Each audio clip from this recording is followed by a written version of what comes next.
फोगाट, आप आए। गजेंद्र जी फोगाट। गजेंद्र सिंह जी फोगाट। या डॉक्टर साहब हमारे भील प्रदेश पर स्पेशली रिसर्च कर रहे हैं। वीडियो लाए वीडियो। वॉलंटियर्स काफी ध्यान दे, जो खड़े हैं थोड़ा सा अनुशासन बनाए, व्यवस्था को संभाले। उधर जो खड़े हो बैठ जाए, उन्हें बिठाने में मदद करें। उधर से भी पीछे।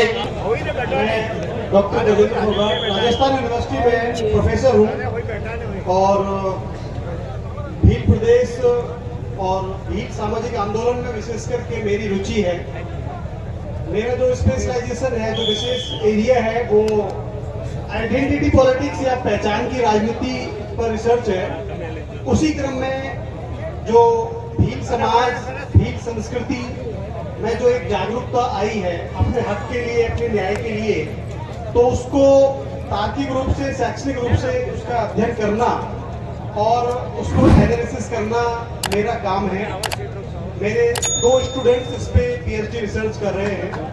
तो मेरे से पहले जो वक्ता थे बड़े जोशीले शर्मा जी और कांति भाई परमार साहब, मैं अपनी बात शुरू करने से पहले इस आंदोलन के बारे में या इस प्रयास के बारे में 2 लोगों के माध्यम से जानने लगा। एक भव परमार जी, जो इस आंदोलन के मैंने सुना कि वैचारिक और संगठन दृष्टा रहे।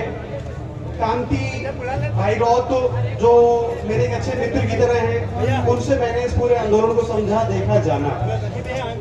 मैं आज एक प्रोफेसर के रूप में एक बात को कहना चाहूंगा और एकेडमिक जगत में इस बात को दोहराना चाहूंगा। एक नई परिभाषा, एक नया बात छेड़ना चाहूंगा कि इतिहास में जो पीछे रह गए उनके साथ बड़ा अन्याय किया गया। इतिहास को थोड़ा गलत तरीके से दर्शाया गया। जैसे मानगढ़ धाम पे 1913 में अंग्रेजों ने गोलाबारी की, हजारों की संख्या में देशवासी मारे गए, भील मारे गए। इसके बाद 1919 में जलियांवाला बाग हत्याकांड हुआ, वहां पर भी हजारों लोग मारे गए। लेकिन इतिहास में ये पढ़ाया जाता है, ये बताया जाता है, चर्चा छेड़ी जाती है कि मानगढ़ दूसरा जलियांवाला बाग था, जबकि होना चाहिए कि जलियांवाला बाग वो दूसरा मानगढ़ था। तो इतिहास को सही तरीके से लिखने की, सही तरीके से वैचारिक रूप से पेश करने की आवश्यकता है। ऐसी बहस यूनिवर्सिटी से, कॉलेजों से और जो सेमिनार वगैरह होते हैं उनसे यदि चले तो निश्चित रूप से जो समाज है उसको उसका बेनिफिट मिलेगा जिसके वो हकदार है। मतलब जलियांवाला बाग हत्याकांड दूसरा मानगढ़ हत्याकांड था, ये वैचारिक रूप से बात की जानी चाहिए, बजाय कि जलियांवाला बाग हत्याकांड एक तरीके से जो हम वर्तमान में देखते हैं। मैं जब यहाँ आया तो ऑब्जर्व करता आया था, देख रहा था, और आते ही कांति भाई बोल भी रहे थे कि साहब जो भील हैं वो अपनी खुद की पारंपरिक वेशभूषा में आए। देखो, मेरा खुद का रिसर्च का अनुभव है कि अगले 20 साल में स्थानीय भाषा और स्थानीय ड्रेस ये दोनों खत्म हो जाएंगी, ऐसा मेरा मानना है। क्यों? क्योंकि ये चीज पूरे आदिवासी बेल्ट में देखते आया मैं, हर एक व्यक्ति फोन और अंग्रेजी ड्रेस इसमें था। आप मान के चलिए, पक्की बात है अगले 20 सालों में लोकल ड्रेस और लोकल भाषा का अस्तित्व बड़ा ही खतरे में है।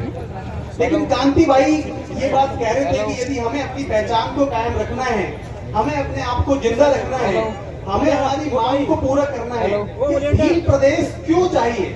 भील प्रदेश इसलिए चाहिए, आप लोग अपने एजेंडा साथ में रखो कि यदि भील प्रदेश बनेगा तो हर व्यक्ति को रोजगार मिलेगा, हर भूखे पेट को खाना मिलेगा, हर व्यक्ति को रोजगार मिलेगा, हर व्यक्ति को सम्मान मिलेगा, उसको स्वाभिमान मिलेगा।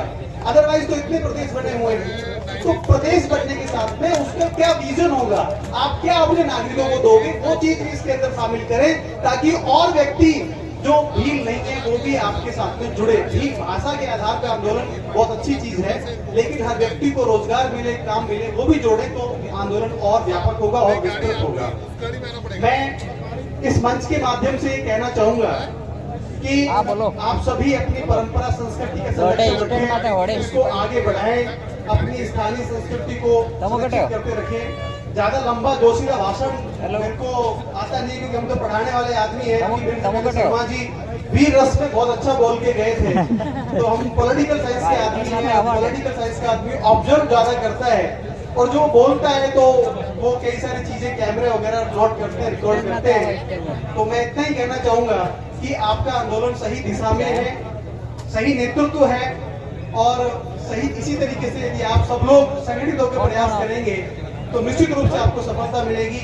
आपके इस यात्रा का एकेडमिक रूप से हम अच्छा स्टडी कर रहे हैं, और जितना प्रयास आप समाज में रहकर कर रहे हो, आपकी शैक्षणिक दोगुना प्रयास, दोगुना रिजल्ट हम लाके देंगे, ऐसा मैं आपको वायदा करके जाता हूं कि शैक्षणिक रूप से इसके आपके आंदोलन को सकारात्मक प्रचार और आगे बढ़ाया दिया जाएगा। इन्हीं शब्दों के साथ में मैं आप सभी को धन्यवाद देना चाहता हूं, मुझे मौका दिया, बहुत बहुत धन्यवाद। जय जोहार।